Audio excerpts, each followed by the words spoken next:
Hello, friends. This is Dave Hurwitz, executive editor at ClassicsToday.com, here with another in our series of Dave's Faves. Now, I know these have been coming fast and furious, but there's a good reason for it. I'm trying to put together a real resource and get the first couple of hundred under our belts rather quickly. And it's easy because they're all pre-mixed and measured. You see, what happened was, back in about 2011, I had to move. And I had this really cool Williamsburg loft apartment, but they sold the building and I had to get out of it. But this apartment was huge. And I had all my CDs there, everything. It was all there. It was wonderful. But I wasn't able to keep them there. So what I had to do was cull everything that I wanted to keep with me, living here in Brooklyn, and send everything else to Connecticut, to what became the overflow room. So all of my favorites are here. I mean, they're there. See that like pile of stuff? That's them. Here they are. See? Over there? Yes. That's like the favorites pile. It's my top, I don't know, about 12,000 CDs, let's just say. It's about that many. I'm not quite sure how many are there, but it's something between like 10, 11, 12,000 of them. Now, don't fear. I am not going to make 10 or 11, 12,000 Dave's Faves videos, at least not right away. But I do want to get a couple hundred in there because I think it'll be a nice selection to have for those of you who are starting collections. And I want you to be able to dip in and find what you want rather than me just having to spoon feed what I want. So that's why we're doing it this way. But of course, I'm still doing other things. With each day, there are a couple of Dave's Faves, but those are additions to what I would normally do, which is the usual thing, the review, the repertoire thing, and that's all coming as it usually does.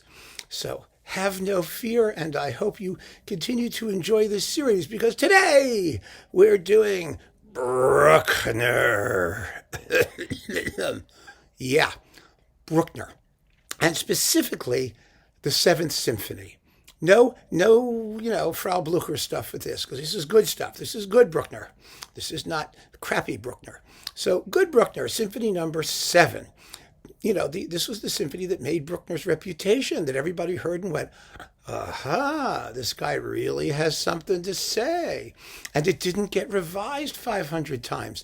The only textural issue is whether or not there's a cymbal crash with triangle and timpani in the slow movement.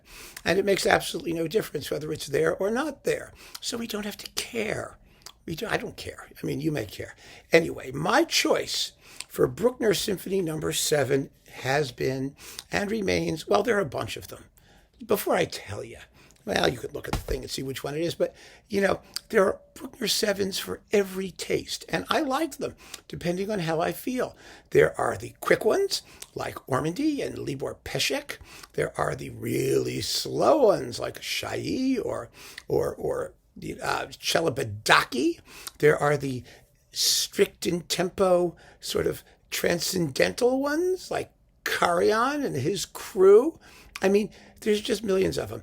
And my favorites have been more in the sort of strict tempo variety, the Haitink pre-digital one, but not the first one he did on Philips. There's so many of them with Haitink. It's just, the reason he's not my fave is because I just think he did too many of them.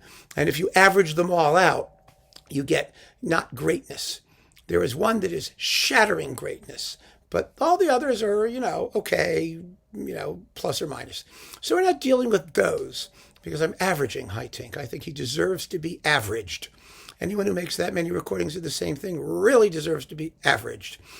But my favorite is also a guy who did more than one, and you'll know it's Jochum with the Staatskapelle Dresden.